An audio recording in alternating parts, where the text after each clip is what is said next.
We are back with a preview of the Canyons by UTMB race series. We'll be touching on the 100-mile, 100K, 50K events, as a fair bit of the future racing season for these athletes is on the line in all three. It's also a dual qualifier in the 100K, for example, with Western States Golden Tickets and UTMB auto slots on the line. The location, Auburn, California, is known as the birthplace of Mountain Ultra Trail, the endurance capital of the world, the finish line of the Western States 100, and now, since last year, the UTMB World Series major for the Americas region. So it's carrying a lot of titles. Let's go around the digital table here, starting with Leah. What's exciting you about this race?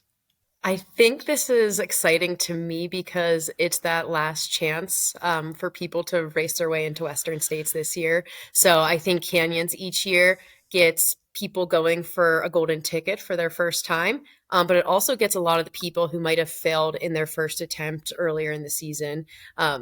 So this always makes for an exciting race. It's where I was able to get a golden ticket last year, and unfortunately it's not on the same course, which I found a lot of joy and love for the old course before they had to modify it this year due to conditions. So it's a bummer that they had to change the course this year, but I do think the altered course plays to maybe certain people that wouldn't have succeeded as well on the initial course.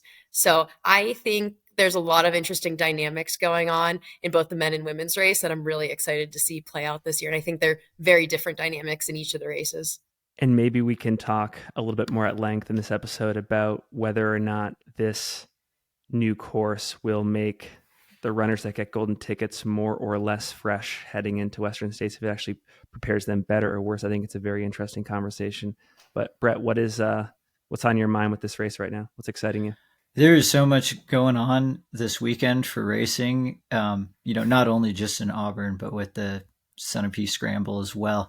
But yeah, we got a lot to talk about and dive into with this Canyons by UTMB World Junior Major Whopper Double Bacon series. Let's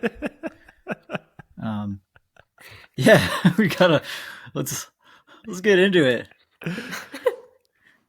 I'll share my 2 cents, and I typically have one rant per episode. I'm just going to rant right now and just get it out of the way. You're just going to spend it early. I'm going to spend it early and then possibly be canceled, but I got to say my piece. One thing that I'm concerned about is that this is, again, being billed as, quote, the major for the Americas region, the continental final for the Americas region. And I saw next to no promotion on Instagram, Twitter, or YouTube for this, almost no buildup, which is wild to me. It seems like they are set on doing all the promotion in the 24 to 48 hours before the event, which I think is a huge missed opportunity. I think if you want to create fanfare for the event beyond the hardcores like us three, the hype has to start way earlier. So that's number one. Number two, we're 6 days away from the event and we still don't have an official, truly up-to-date entrance list to go off for this preview. It makes me really miss the days of this whole event being on Ultra Sign Up, but if anyone from the UTMB media team is listening out there in the stratosphere, I would love to connect. We would love to connect with you and establish a line of communication so that we can be briefed on all these future events, because all we're trying to do is provide free exposure to these races and grow the sport. So that's my rant. It's over. Anyone want to comment, or should we move on? I think that's fair. I think some of the people like to play devil's advocate would be like, well, this is the first year that they've had, this whole world majors qualification system. But at the same time, they've had an entire year to get ready for the unveiling of all these races. And usually when you're planning for a major change like they did, there should be other steps aside from just having the race. Maybe they just have had to put all of their resources into creating these alternate courses, but I don't buy that. And that's all I have to say about that. So good. So good. So good. For those that don't get the reference, we just had a little bit of technical difficulty and had to splice together another part of this recording. So we missed part of Brett's amazing monologue, and we're calling in the Forrest Gump reference. But anyways, channeling our inner Gump there. One cool thing that I want to commend the UTMB and Canyons teams on is that this is going to be the first year they have a live stream on the course. And Brett, I think I would call you our resident tech aficionado here. What are your expectations for the quality? And I mean, we know the commentary is going to be great, but like the shots you're going to be able to get, all that kind of stuff. What are your expectations? Well, I mean, traditionally, my expectations for any sort of live streaming in the Auburn foothill area has been pretty low because once you get out of Auburn, there's virtually no service. So it'll really come down to the success of where they have their Starlink set up and how well reception they're getting at the time. Looking at the 100K course, they might be able to get something around cool in Auburn. Gosh, I mean, all the other spots of the course will just be tough. Yeah. Because like the section of the Western States course that they're running is kind of between like the Auburn Lakes Trails, Browns Bar kind of area, and that's been one of the spots of the Western States course that just goes like completely dark once people cross the river, and then you don't see anything until like the finish, basically. But so I'm curious what they're going to have. I mean, logistically for the broadcast team, having the start and finish in Auburn makes their job a lot easier from a service standpoint because they're actually in town. So at least from a commentary standpoint, there's a chance that, they can at least be able to talk about lots of things and whether they're getting updates, even if it's just via text from the course. They should have things to talk about and people should have at least something to listen to. Do we know who the commentators for the live stream are? I think Dylan Bowman and Corinne Malcolm will be nice. two, which is great. So good pedigree there. One other cool piece that I heard about in this, and Brett, this speaks to, I think, your concerns about the lack of connectivity in certain places. In the areas where the lead packs go into these dead zones, from what I understand, they've been creating all of this content ahead of time that they'll insert into the live stream, like bios on certain runners and storylines and stuff like that to fill the gaps, which I think is really cool. Yeah, and that'll definitely be nice because I do anticipate there to just be an amount of, dead time as they're waiting for runners to, come through the various checkpoints. And yeah, I mean, maybe that's where all the media resources are tied up in right now. And we're getting to this point in the sport where it's like, who doesn't have a live stream at this point? I like that it's no longer necessarily an exception to the rule. It's like the rule, which is great. Yeah, that was cool to see after Lake Sonoma. Anybody that was following along was like, oh, I would have so desperately wanted a live stream for this race. And it would have been a really cool one to have a live stream at because there was like so much going on in that race and moves being made and things like that. Lucky for them, they had a great timing system. So if you don't have a live stream, I feel like the expectation is at the very least a good timing system these days. But man, what a miss. I feel like the whole ultra running fandom feels that whenever there isn't a live stream these days. Leah, one of the things you mentioned at the very top of the conversation is the course this year and how different it is from last year and some of the implications it has for the types of runners that are going to this race and how it might factor into the type of race someone's going to have at Western States if they get a ticket, for example, later this year. Speak to any part of that interests you in particular and that might interest the audience as well. Yeah, so I've run the Canyons 100K the last 2 years, which was on the net uphill course. And something I loved about that was I felt like our golden ticket races here in the US really catered to flatter, faster, specialty running. So up until, last year, the year prior, our golden ticket races were like Javelina, Bandera, Black Canyon, all relatively flat and fast courses, albeit some of them have their technical sections.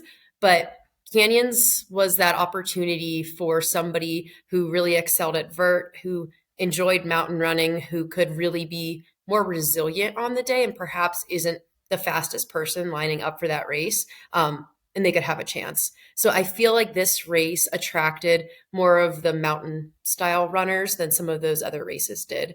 And with the altered course this year, I feel like we're seeing a pretty runnable course, which caters to, at the very least, a ton of men on the men's side. However, the course altering came pretty late in the game.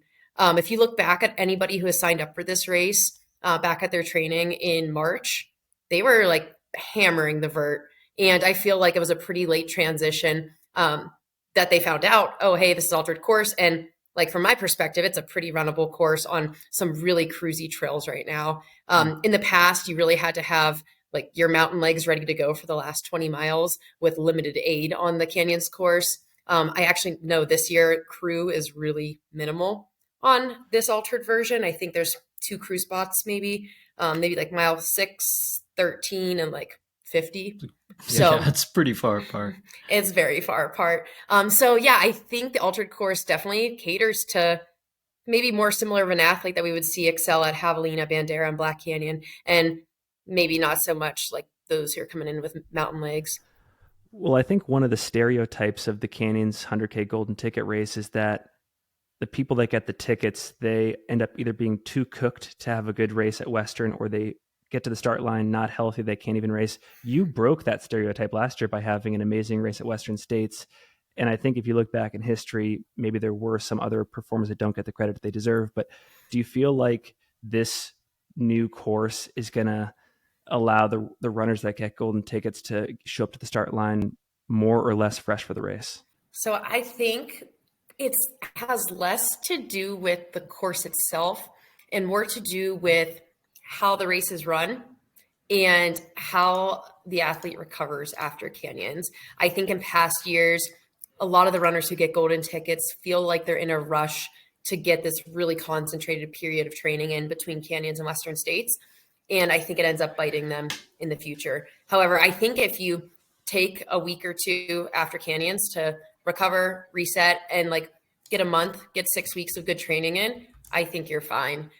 So yeah, we've definitely seen a mixed bag. Like Beth Pascal comes to mind. She had an insane canyons race and then went on to win Western States that year, but then ended up having a rough couple years to follow that. So it's hard to say. I think it's almost like 50-50 shot that these canyons runners get to the start line of Western States feeling ultimately healthy, which is, I guess, a gamble you got to take. Yeah, I think the pressure starts to seep in after you get a golden ticket at Canyons of like, oh no, I don't have that much time to train for Western States. If you try and cram the training in, usually bad things happen. If you just rest and then do some running and you take the same fitness that got you a golden ticket at Canyons into Western States and you're rested, you're going to do well. And I think that's probably the biggest difference between those who make it to the start line of Western States post Canyons and not, is the ones who rest and who don't.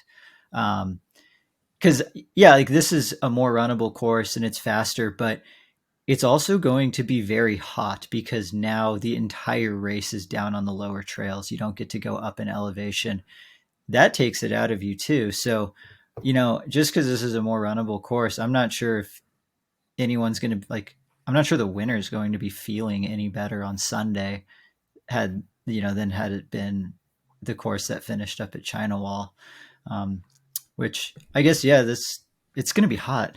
So one thing, and an added challenge to the heat, Leah, like what you were saying earlier, is the lack of crew access. So hopefully the aid stations out there will have plenty of ice, but if there's not, there's going to be, what is it? The farther between your like second and third crew spots is 30 miles. Yeah. I think for the 100K course. Yeah. Yeah. That's going to be a massive challenge. Yeah. The last crew spot is at 48. So you have to go 15 to the finish without crew, but there are still aid stations, I should add. And then you don't get crew. What is it? mile 14. Yeah. And then 48. That's wild. And so that's the heat of the 34, day too. 34 miles between seeing your crew. Old fashioned way. Yeah. I mean, like last year, there's a ton of snow in the last 5 miles and I was hot and was shoving snow all over me. So yeah, they are definitely not going to have any snow to shove all over them. I wonder if knowing what the weather is going to be, do you think that will affect the pace in the first few hours to be more conservative, or will people say, F it, I'm just going to go until it gets hot? I don't think there's going to be any concern for pace in the early part. I think, especially in the men's race, I think they're going to race. Yeah, I'm probably going to have to agree with you, especially this. Well, I mean, it's the same start as the old course, and it starts going downhill towards no hands. And that is just a like fun, easy descent. One that's just, yeah, entirely too easy to go fast on. I guess, fortunately, right after that, you go straight up to Cool, which that climb going up there is quite steep. So maybe that'll mellow things out a little bit, but at least the first 4 or 5 miles, I bet are going to be ripping. One point, Leah, that you made a little while ago that I want to touch on here is the fact that, and I'm looking at the website, the 100K course is now being billed as having 10,500 feet of elevation change, total elevation change across the course. I believe the course from the last 2 years had somewhere in the neighborhood of 25 to 28,000 feet of elevation change.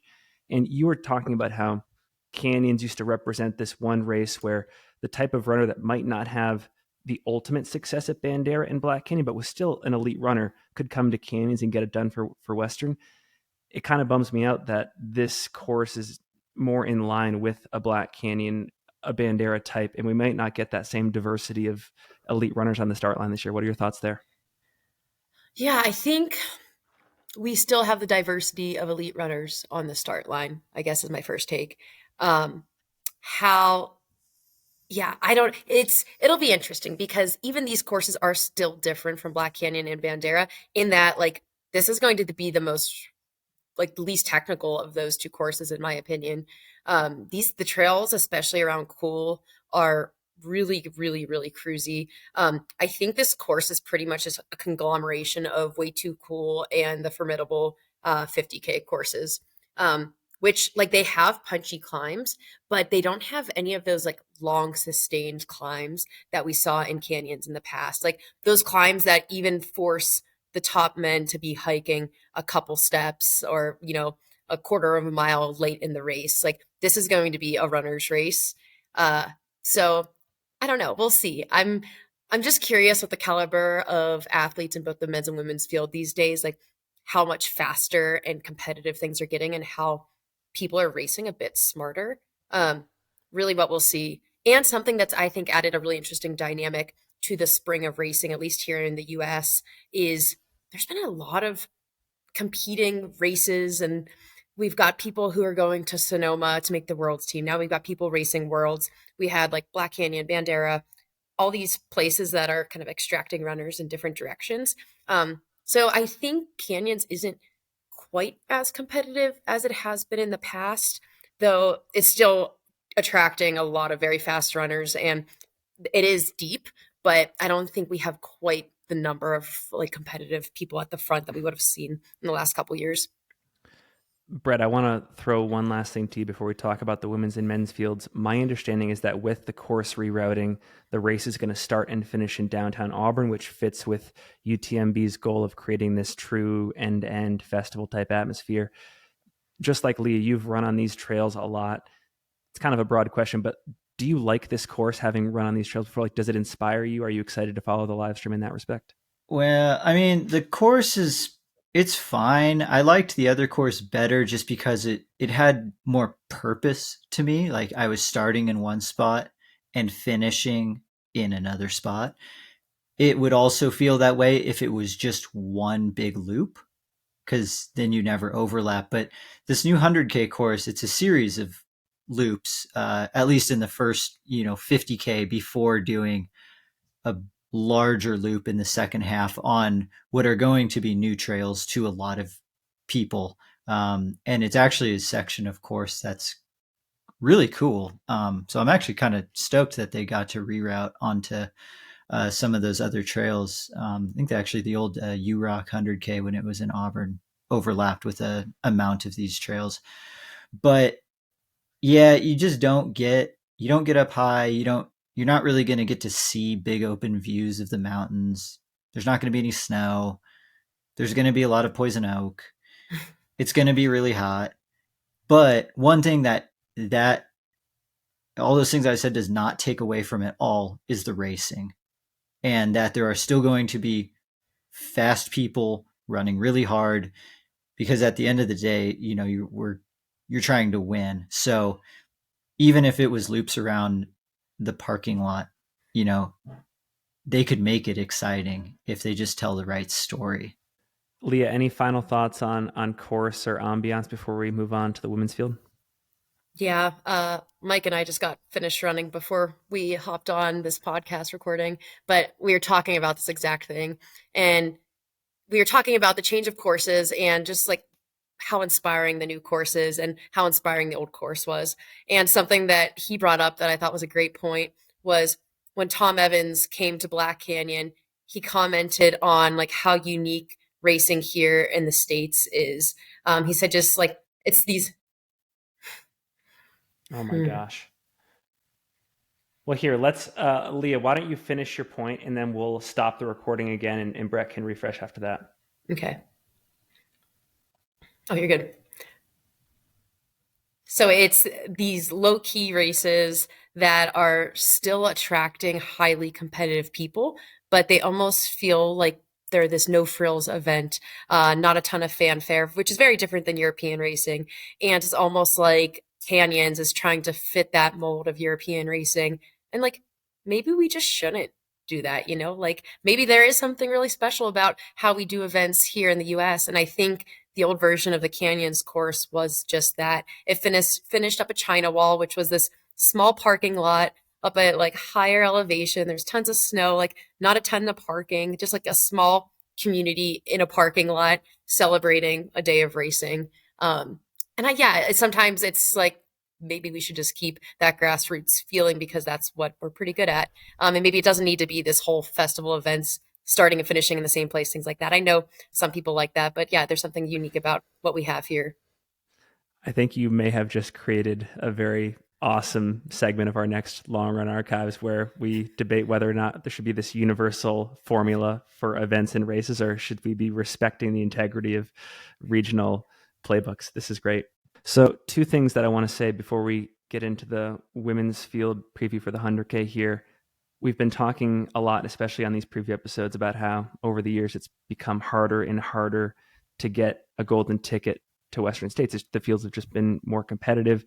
At the same time, this is a UTMB World Series event. If I go to their website, which I've pulled up here, it's these races, these majors like Canyons, they're billed as the ultimate trail running circuit events that unite the sport's biggest stars. I think we should talk about this for both the women's and the men's fields, but Leah, are you seeing that star power that they're aiming for in this race in the 100K? Yeah, no. What I am seeing though, not quite there yet.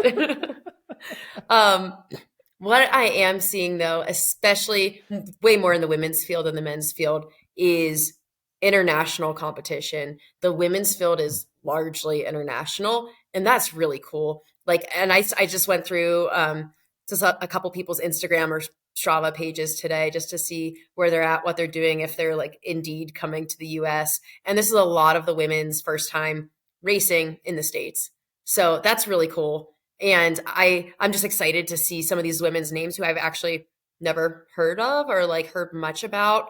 And it's just not like we've got like several countries represented. I think I listed them out at the top here. Oh yeah, it's Sweden, Spain, Japan, Australia, South Africa, USA, Canada. And that's just like me going through who I think will be within the top 10 for the women. So that's pretty awesome. And I think it's a nice mix for something that's on US soil and to get into Western states, because I think this will mean we'll at least see one international woman in this field make it into Western states, which I think is already looking pretty international this year. I think we just learned recently, Leah, you were saying off air that Jasmine Lowther, who is on the entrance list, may not be signing up. As I was putting my picks together, I almost had an entirely international podium in the 100K women's field until we learned that Jasmine was out. Yeah, that's unfortunate. She absolutely slayed this course last year, or the old course last year. And I'd love to see her again take a shot at Western States because she didn't make it to the start line last year. But I think she's got some big goals for the rest of the season. She'll be exciting to watch. You mentioned the international angle, which I think is really cool and exciting for fans of the live stream. Any other interesting storylines or buildups that you saw on Strava that are intriguing you? I think the other storyline that is intriguing to me goes back to a point I made earlier in the episode, which was kind of the second chance golden ticket opportunities for the women. Particularly, and this is actually quite interesting, is the Tarawera group of ladies that is going to be on the start line. So Amanda Basham was also an entrant, and I do not believe she's racing in the 100K anymore. But if she were racing, that would mean that third, fourth, fifth, and sixth place from Tarawera, which were the four spots behind the Wow. golden ticket positions, were coming to Canyons to race for a golden ticket, which is pretty awesome. So since Amanda's not running, we're still seeing third, fourth, and sixth. And if anybody recalls Tarawera this year, the ladies race at the front, especially the top, I think the top three women were all within like 3.5 minutes of each other. And then I think the top four women were probably like 7.5 minutes. So that was a really tight race for those golden ticket spots. So I think similarly, those women will all be very close to each other in this race. And they probably will be able to like key off of each other well, knowing that they spent a good portion of their Tarawera day around each other. Any key athletes that are currently on the entrance list that the audience may want to know their status of, like they might be out for the race actually? Like people who are running or who are not running? Are not running, sorry. Are not running. I think the main ones for me were Amanda Basham on the women's side. I'm not sure which entrance list is even public these days. Yeah. I don't know, Brett, did you have any additional women on the list that you're pretty sure are not running? Cat Short was the other one. Right. Oh, yes. On her Strava said she has a stress fracture and she's been biking for a couple weeks. So no Canyons for her. Jasmine Lothar was the other question mark. The one just looking at Strava that I'd a question mark written around was Aroa, but checking my sources, it sounded like there was no reason to be worried. But those were the main ones that I was, not sure about in regards to starting. Are there any people in this race in the women's field that had showed up at Bandera or Black Canyon, we think aiming for golden tickets, that are looking for that last chance here at Canyons? Any that stick out to you, Leah? Oh yeah. Ida Nielsen, I think she is going to, in my opinion, run away with this one. So she showed up at Black Canyon this year with a ton of skiing on her legs. I think I recall our preview episode with her, and we were saying she's doing nearly, if not more than 24 hours a week on skis. And then was probably in the weeks leading up to Black Canyon doing maybe like 55-ish miles most weeks, and a lot of that on the treadmill. And she showed up at Black Canyon and kind of went with it. Like, she let Heather Jackson take the lead, but she was in the mix all day long. And looking back at some of her posts from that race, she's like, the pace was just too hot, and she kind of crashed the last 20K and just couldn't stick with all the running and the competition and the pace that they went out at. Now we fast forward to Canyons, which was 2.5 months removed from Black Canyon.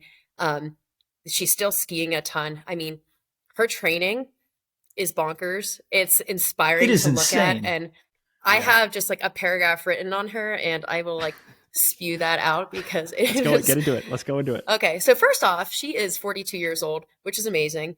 And she's been crushing it for years.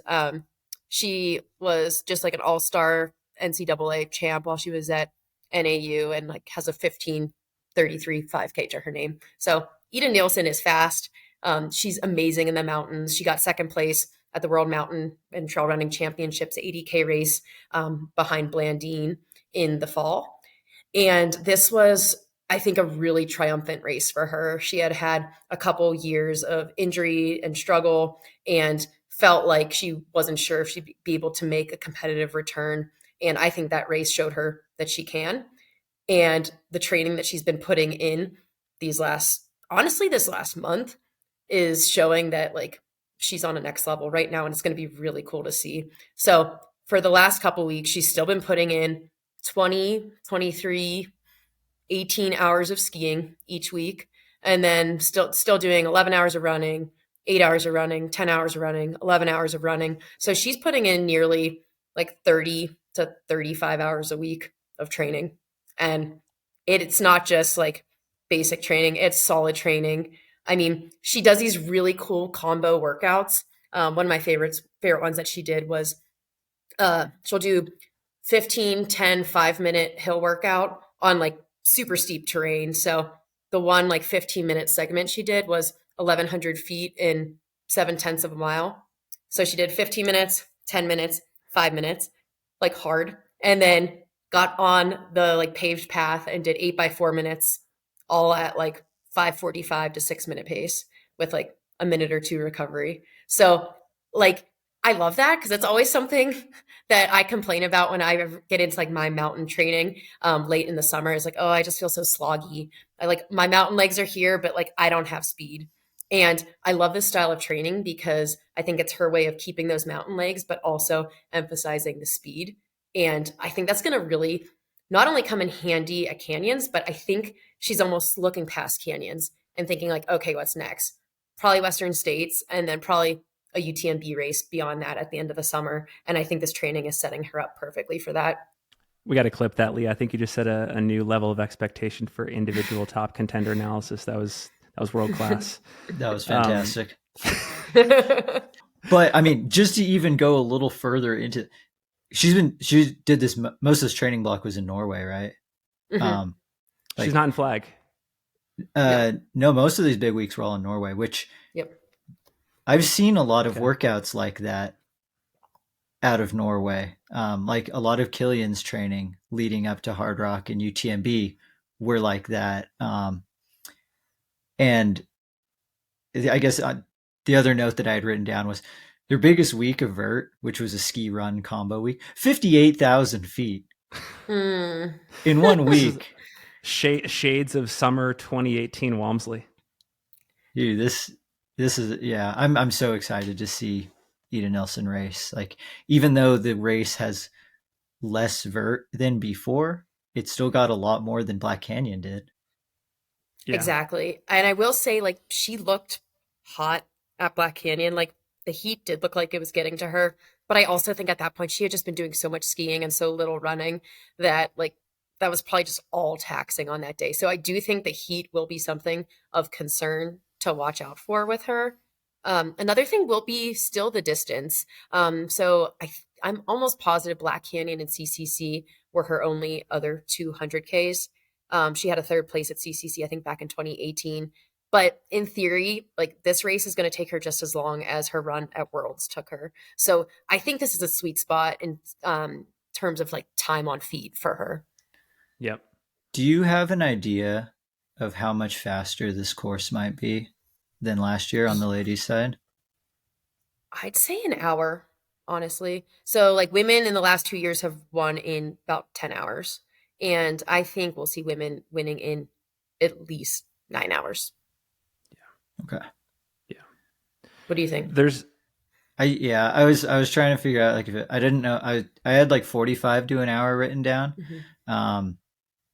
Just based off of, like, I don't know how much the heat's going to slow things down, but I mean, it is such a cruiser buffed out course. And, you know, there hasn't been much rain in Auburn, you know, recently. So the trails are going to be very dry and very hard. Mm-hmm. Like, if it'll actually, the people who've been training for the vert are going to be thankful they did, because your quads just get blasted on these runnable trails that feel like concrete because the dirt gets so hard. So, you know, not a bad thing to be over climbing for this race. Mm-hmm. There's at least one more name in the women's field that I want to go in depth on, and I'll provide an overview and you guys can fill in the gaps. But Camellia Mayfield. All right, there's three certainties in life: death, taxes, and Camellia Mayfield getting back half of the top 10 at Western States, 7th, 8th, and 8th in the late 2010s. there was an era where she was just super like Ian Sharman level consistent on the women's side. Like if she can get back into Western, I am super excited about her. She's fast. I think she's a 240X marathoner. Brett, you know her way better than I do. Leah, you probably do as well. But I am very excited for her. I looked at her Strava training briefly. I think she's a contender for the win as well. Yeah, Cam's that's a fit. great point. I'm so Definitely. excited to see her race. She was the race that I framed my Western States race around last year because I know she runs smart and I know she leaves her legs for like the last third of the race.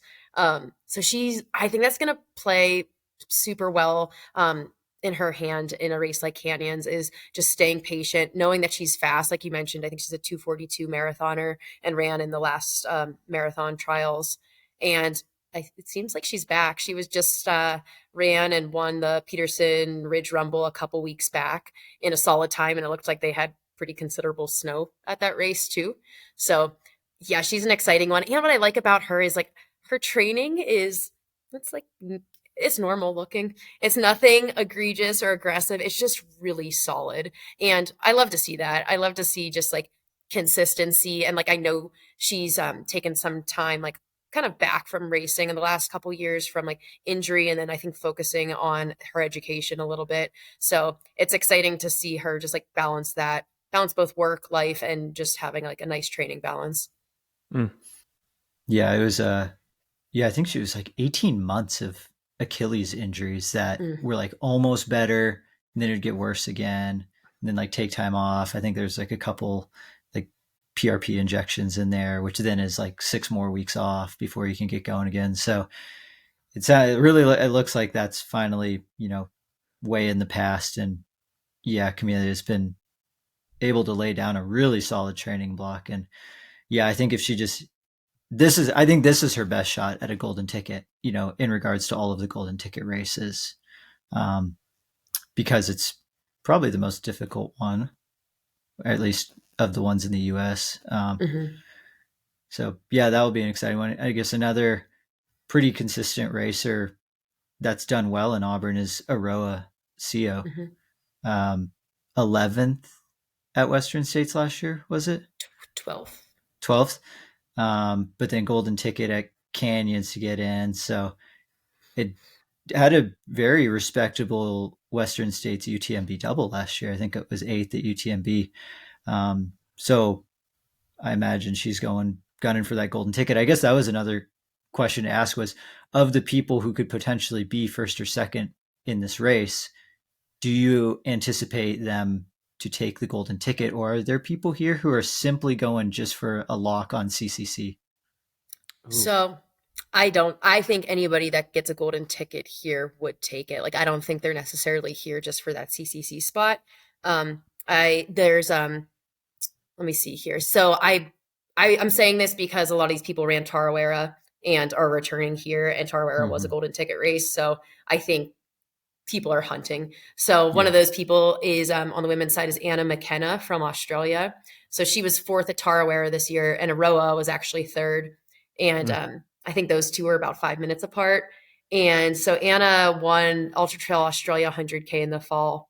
And I think she was part of the Australia Sky Running World Champs in Europe this past year too. And what's cool about her is she just started running during the pandemic. So she's pretty new to running entirely. Wow.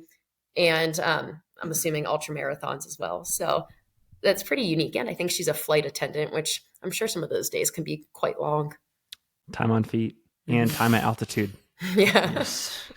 Excuse me, pilot. Could you depressurize the cabin for me, please? Any other interesting storylines before we go into our fantasy free trail picks? One more. Addie Bracey. Yeah. Addie Bracey is on the start list, and looking at her Strava, training seems to be smooth and, going well. And, Addie's had success at Western States. So that's, exciting to see her lining up. Yeah, she was an interesting one to me because she was signed up for Way Too Cool this year and had like great training going into that, like 80 to 100 mile weeks, week after week after week, and then ended up getting a little knee or shin niggle the week prior, so ended up pulling out. Took a week off and then just hopped back into it and has been training pretty aggressively for Canyon. So I know her goal is a golden ticket here. And I know she's had a couple experiences with rhabdo in her last few 100Ks. So hopefully those symptoms don't start creeping up mid-race for her. The last very interesting one I wanted to add, and then we can move on, is Yuri Yoshizumi from Japan. So she ran on the Japanese. She ran on the Japanese class. I think it was the classic team at Worlds, which was interesting because I do think her specialty is probably more like the 40K distance of sorts. Her training is wild. What was the stat I threw down? She runs so much. Yeah. Last week. So the week before her 100K, she ran 124 miles and 24,000 feet for 21 hours. Like, that's substantial for a taper. So that's pretty wild. 3 weeks ago, she ran 115 miles and 43,000 feet. She hasn't run less than 25,000 feet in a week in 6 weeks. So she has just been putting in the vert, which is some interesting strength. Vert. Yeah. Not a ton of running in her training. I'm assuming just a lot of this like strong mountain climbing and vert, but we'll see how that plays out because that's some substantial training. Yeah, that is so much climbing. Oh yeah, and she won UTMB Thailand, so she beat Hannah Allgood by 11 minutes back in November, December, whatever month that was. Was that a golden ticket race? The 100-mile was. She ran the 100K. Oh, okay. I was trying to remember. I was like, I could have sworn there was something golden about that race, but it was the 100-mile. All right. Mm-hmm. Interesting that the 100-mile at Thailand was a golden ticket and the 100K wasn't. Here at Canyons, the 100K is a golden ticket and the 100-mile isn't. I mean, it doesn't make sense because of like the duration between the two races, but snip, snap, snip, snap. Oh, man. Well, before we make our picks, one more announcement. There's 10 auto spots to UTMB races and 2 golden tickets on the line. Brett informed us before the recording here that those auto spots are fluid. Apparently, you can drop up and drop down to the UTMB 100-mile race and the UTMB OCC race, in addition to choosing CCC. So that's cool. But 12 total spots on the line for stuff, which is cool. Leah, what are your picks? Who's your podium? Okay, let's see here. I'm going to pick this on the fly because I actually didn't put them in any specific order. So I'll go 3, 2, 1 here.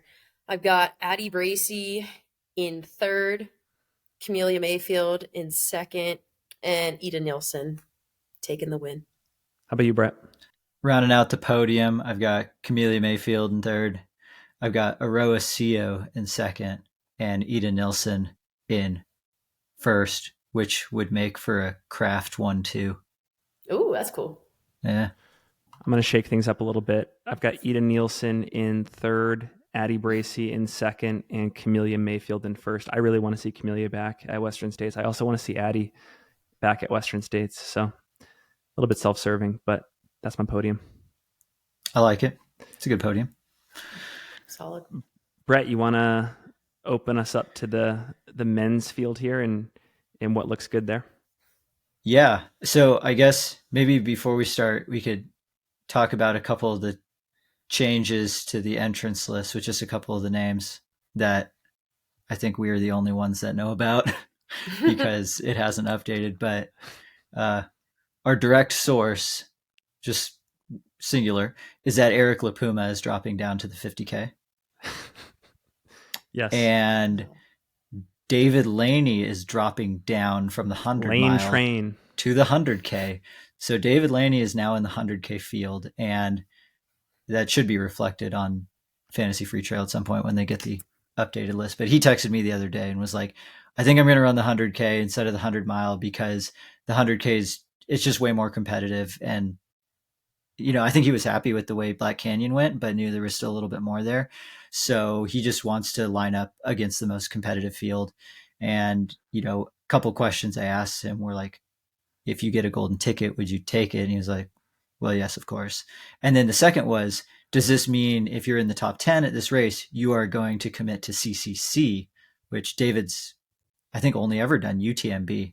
And he said, yes, he would then run CCC. So that's an exciting change. And I think he adds, you know, just another layer of dimension to the field, because there's a lot of very fast runners in this field who are very established at like 50 miles and below, but could be amazing at this kind of 100K course, but it's still kind of off of speculation. And David's really proven himself over the 100K distance. So it'll be really interesting to see what the dynamic of this lead men's pack decides to do in like the opening 10 to 20 miles. Should I keep going with some of these names? Keep going. All right. Strike while the iron's hot. Okay, so I mean, other names that fascinated me to see on this list were Sebastian Sveiler, who recently got second to Jim Walmsley at Le Temp. When was that? Last October, something in the fall. He's raced well in the States. I think he got second at Lake Sonoma. Did have to drop at Western States last year, so I imagine this is an attempt to get back into States. So other names that I found interesting that were on this list, the first one being Seb Sveiler, who was second to Jim at Le Temp in the fall and has had success racing in the States. He's had a high result at the North Face 50 mile as well as the Lake Sonoma 50 mile. Did get a golden ticket to Western States, but then I think it was rolled over a couple times for COVID, and then it led to a DNF last year. So imagine he's, on his journey back to Western States. We've also got David Roach, who, looking on Strava, has been putting down some monster running. I mean, Boulder's on one right now. We've also got Adam Mary and Matt Daniels. And I mean, yeah, the Boulder group is so hot right now. The Boulder boys so hot right now. The Boulder boys so hot right now. So I'm excited. Adam Mary's coming off the Chuckanut win. Matt Daniels coming off a Gorge win. Adam Mary runs a lot. I didn't realize he stacks some miles. We have Cole Watson in this race, the hometown hero. Cole SWAT team son. What? I don't know. I don't know if that one landed as well. Yeah, I don't think so. Hey, you're gonna lose some. Yeah, I think he's got the power. He's laying down Watt's son. That's better. Yeah, he's coming off a fourth at Black Canyon with a pretty massive puke and rally. He might be one of the only people who has run every inch of this course. I mean, he did the whole back half a couple weekends ago, which also led to some chit chat on Twitter just about how fast the 50K is probably going to be, but we'll talk about that in a bit. Who else do we have? Oh, Brian Curl is racing. He was 7th at Bandera, but looking at his Strava, this is the best training block that he's had, So according to Strava, he appears way fitter than at Bandera. Who else do we have? Do we know if Justin Grunwald's racing? I believe he is. I mean, his trainings look good. He should race. If you have anything to say about it. Yeah, so just my 2 cents, he seems fit, so should race. Those were the big names that I had written down. Who did I miss? I can throw a couple in. I'm not going to call them random ballers, but I guess I just kind of called them random ballers. Sean Van Horn, not sure if he's related to the NBA great Keith Van Horn, but he's racing. He had a very strong JFK last year, 4th place, fast, has wheels. I think that could work well on this type of course. Phil Young is another guy, East Coaster, has run in the 13s for the 100-mile distance, which, Brett, is fast. You've done something similar. I think he's interesting. Those are just 2 more. Any from you, Leah? No, I think you guys nailed it. One of the most interesting dynamics out there and storylines for me is, you guys touched on it a little bit, is the swap team that's out there. So when David Roach signed up for this a couple months ago, he was texting me about it, and he mentioned that rarely is there a golden ticket race that no guys that he coaches is running, because at that time no guys that he was coaching were running this race. And since then we now see Matt Daniels, Adam Mary, and Brian Curl, all athletes of his that are running. So I think that's a really interesting dynamic, because I do think those guys are going to be in the mix at the top, and I think that'll make for a pretty fun dynamic. But yeah, what an interesting conundrum for a coach. Do you think they will be applying any sort of team tactics to this race? Like, trying to control it from the front, and like, they could chill if they wanted to, like all four of us just go to the front and then slow down. Like, who's going to actually pass us? Like, probably no one. I'm curious if they will do anything like that. I'm so curious. I think the women's race is one that is going to be, I think Ida will win. I think there was just like a pretty significant difference in the training between some of the other people and just like the experience. This men's race, I think, is anybody's race. I think a lot of these guys are very similar runners. A lot of these guys go out aggressive. And a lot of the guys that don't go out aggressive like to stick behind those people that do go out aggressive and kind of like race it out. I think Adam Mary learned a lot at Chuckanut this year and has learned a lot in the volume that he's been working with this spring in his training. I was just listening to his podcast with Dylan, and he was commenting just on like how resilient of a runner he is, and how he sat back in Chuckanut and just like played to his strengths and kind of like waited it out to see what would happen, and just saw great success. So I think he's probably feeling really confident in the training block that he put in, and being such a resilient runner, I would love to see this work out for him in 100K. I think we've seen Adam like really nail the 50K distance, but I think we've yet to see him nail the 100K distance. So I'd love to see that. And I think, David Roach is an interesting one too, because he's never run 100K, I don't believe, unless you guys did some research. And I was trying to see if he's done a race. Has he raced over 50K? Has he done? Did he do Sonoma one year?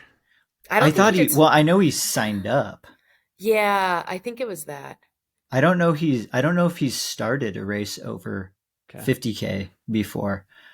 So that was kind of what I was alluding to. I was like David Roach, Adam Mary, kind of like, I mean, Matt Daniels as of recent races, and like Seb Svaler, all people who could have incredible potential over a race like this, but haven't quite proven themselves over the 100K distance. I mean, Matt Daniels has in the past, but recently he's struggled with some of the longer stuff. Same with Adam Mary, David Roach, and Seb Svaler. All have the ability though to knock this course out of the park. So it'll be really interesting to see where that lands then from a pacing and race tactics standpoint. Do they just lean into the I'm fast, I hope I can hold on for 100K and just go for it? Or is it like this is a pretty long race, I should be somewhat conservative because this is the longest I've raced? I have no idea which way it could go. Yeah, I think I don't know what we'll see out there, but I do think we'll see somebody who runs a conservative race creep into one of those one or two spots later in the race. Yeah. I think that one of the great storylines in this men's field, and you guys have sort of been touching on it, is one of the age-old questions in sport, which is like the delta between the races that you want to run and what you're actually best suited to race. And I kind of put Matt Daniels, Adam Mary, Justin Grunwald, David Roche, even Cole Watson into that category of super speedsters that have nothing to prove at the 50K distance. But when you leave that distance and move up in the sport, there's still a lot of question marks. Totally. For sure, I'm rooting for all of them and want them to have great races. But I think it's a very interesting storyline. And Canyons is going to be a really cool place to see it all. Yeah, that's a great point, because I would argue too that the terrain and the vert profile of this course caters to all those guys, like when it comes to 50K, and like in theory should cater to those guys really well on 100K. Another thing I want to come back to is Cole Watson, because I mean, Brett, you probably know this number. How many times has Cole missed a golden ticket by one spot? Dude, too many to count. I think we're up to like 4 or 5 now. Yeah. Yeah. And But I mean, we know that like he can run 100K. He's done it. He's super consistent. We can at the very least say that. Unfortunately, he's yeah. come up short in a couple of these golden ticket races, but like he shows that he's consistent and can stay with it. And I do think somebody that has experience with this distance might be one of those people that's creeping up into a golden ticket position late in the race. But we did see him run rather aggressively at Black Canyon, so we'll see if Mhm. he has that same tactic here.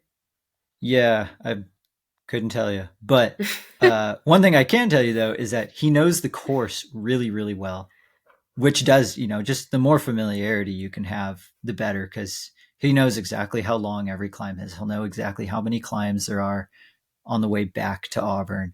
Um, just from a pacing and spreading out the effort type standpoint, that's going to be huge for a race like this where, it's going to be hot. And if you crack at, 40 or 45 miles, it's just hard to come back to life when the temperatures just keep going up like that. So, Hmm. we've kind of said it before and continued to be wrong. Like, I think there's going to be blowups at this race. Hmm.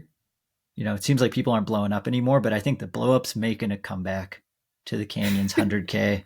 I want to talk about David Roche again for a second. Leah, you probably have better intel than me, but just by looking at his Strava training, he has been running with all the guys in Boulder that at the very least would give him ultra running fitness by osmosis. But I texted him the other day and I said, David, what are your intentions for the race? Like, would you take a golden ticket? Are you trying to get into CCC? And all he did was he sent me this YouTube clip, which was the Bill Belichick press conference where they're asking him like, how do you feel about winning this game? How do you feel about, this player? He just says, we're on to Cincinnati. Answer every question. On to Cincinnati. So David is the ultra running equivalent of on to Cincinnati right now. We're gonna. What is his Cincinnati? Cincinnati starts with C. Maybe that's CCC. Dropping like so Taylor Swift Easter eggs in that. Yeah, I know in our last episode we were talking about some of our favorite workouts from like what we came across during our Strava sleuthing, and I think I mentioned like Eden Nilsson's one workout was just bonkers to me, and that was one of my favorites.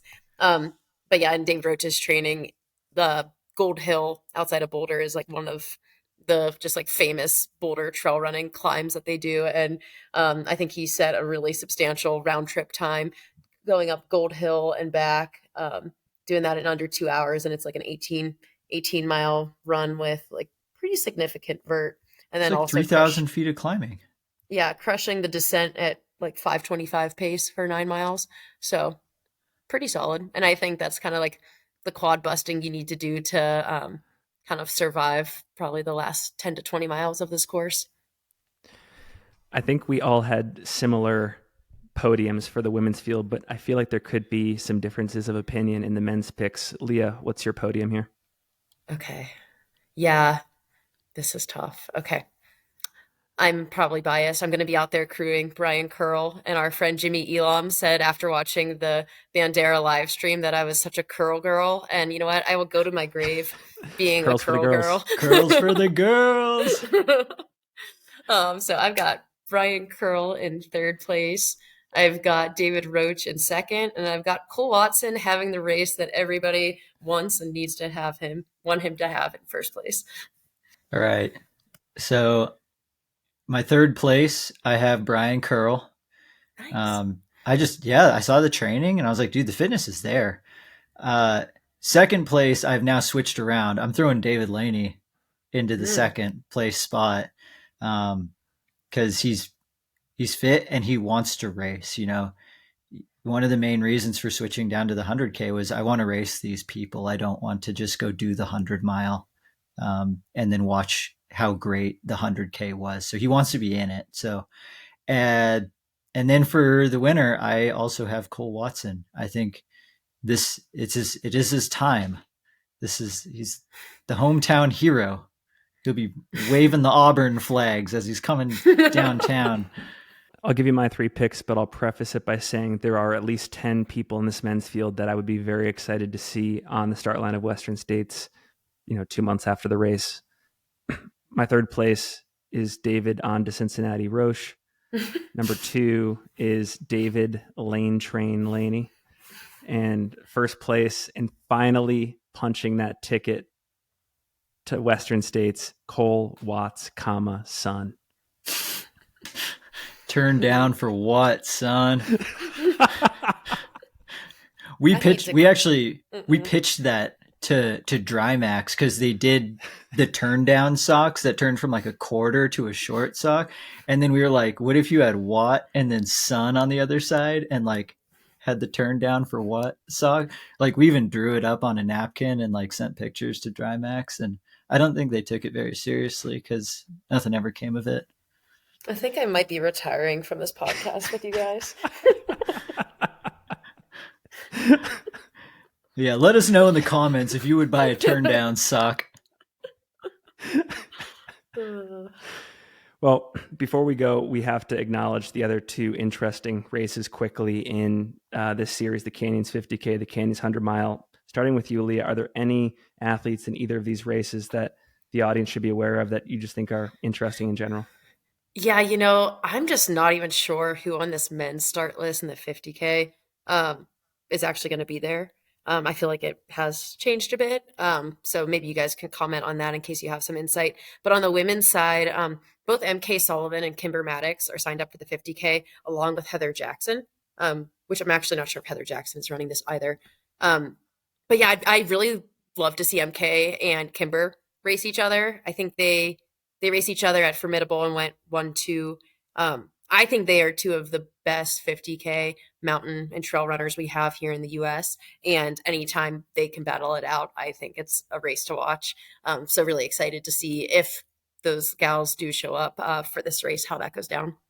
I would love to see Heather Jackson in that mix too, because I mean, Heather's done 100 mile and 100K. Like, why not now do a 50K and have rounded out all the distances? But Heather's pretty fast, and this is not a very technical course, so it could actually suit her pretty well. Yeah, the question mark is just like, is it too short? So that would be exciting. Then, yeah, again on the men's 50K side, names on the start list, just unsure if they are starting. We got Adam Peterman, Hayden Hawks, Tom Evans, Ryan Becker, Rod Farvard, Matt Seidel. If that field goes off, I think we see a winning time in the like 3:10, 3:15 range. Wow. The course is fast. It's super runnable. I mean, we'd be looking like way too cool 50K type times. Mm-hmm. There was a moment, I think earlier this winter or late last fall, as these entrance lists were getting formed, where I think the Canyons 50K field looked like potentially the most competitive ultra event in this calendar year. I guess since then it's kind of fallen apart, but still some strong names. A couple that I recognize that might be slightly under the radar. Ryan Becker has had a really interesting season today. I think, Leah, he had a great race at Way Too Cool. Mm-hmm. He was up in the mix. And then I've been told now by multiple people in the Reno, Nevada scene to watch out for this Tommy Sullivan guy, who I hear is also very strong. MK's husband. MK's husband, Tommy Sullivan, very strong runner. And then in the 100-mile race, I'm biased just being in the Utah scene. I'm very curious to know where in the world Mark Hammond is. There was a moment 5 or 6 years ago where he was podiuming at Western States, and then, COVID happened and I'm sure other circumstances, but what are his intentions for this year? What are his intentions for this race? And then one last one from me, Ryan Atkins. I was really interested to see his Bandera race unfold earlier this year. He's primarily a Spartan guy, although he's truly multi-sport. And I had him on the podcast maybe a year ago, and he did say that one of his biggest goals in our sport is to race UTMB one day. So I have to imagine that he's doing this to punch that ticket there. Yeah, this has got to be the UTMB entrance attempt. Leah, any final thoughts from you before we close up here? I think this has been super fun. Oh, nothing major. I think it's going to be a really fun weekend of races. All the races kind of like go off at various times, so it's going to be hard to keep track of what's going on and when. But yeah, it's interesting to me. I feel like this 100-miler, for being a North America like UTMB major, just isn't attracting like the numbers I'd like to see a race like this attracting in terms of depth. Yeah, like on the women's side, I see Alex Borsuk signed up. I'm really excited to see how she does at this distance. I think Manuela Valeska, I think we've chatted about her before, but she's from Brazil and I might have run in the Olympics for some event in the past. I think we chatted about. But yeah, it's going to be, I just wish there was a few more numbers to those races than what we're seeing. So hopefully we see some growth in these distances over the next couple years. I feel like the women's favorite for the 100 has got to be Annie Hughes. Which, if this is an attempt to get into UTMB, she's in Hard Rock. Are we going to see a Hard Rock UTMB double? That would be exciting. That would be cool. That's a nice little storyline to pull out of the 100 mile at Canyons. Name that I saw that looked a little bit deeper into Matthew Clement on the men's 100 mile side. He's had some solid performances at like bigger Euro races. 2021, he was 9th at UTMB.